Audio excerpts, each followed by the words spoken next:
Yan ito, kalampag. Yan. Nagpalit na siya ng shock. Kalampag pa rin. Yan, na-troubleshoot natin ay rack and pinion. Tumaba natin yung rack and pinion. Tapos vibration. Ayan. Sira yung kanyang support. Ayan. Support niya. Laglag na. Ayan o. Laglag yung support na. Palita natin ito. Mag-ready na. Ayan.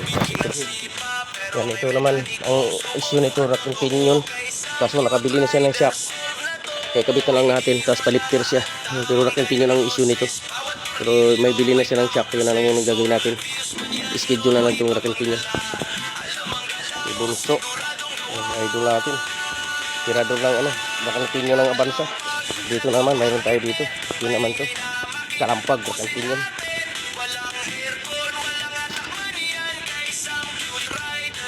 Ayan, kalampag din to.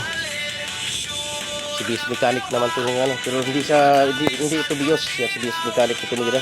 Suzuki. Pero hindi sa BIOS ha. Suzuki to.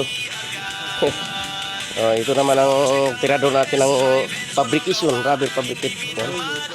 Was out talaga yan. Kung may kayong sumasayid na yung utak. Ayun sa utak yung ano. Sumasayid yung pang ilalim mo. Yan dito. Paliptir-liptir tayo. Yan. So, gawa ng gulong to, piniloader. Tibay. Matibay pa sa relasyon ito. Are.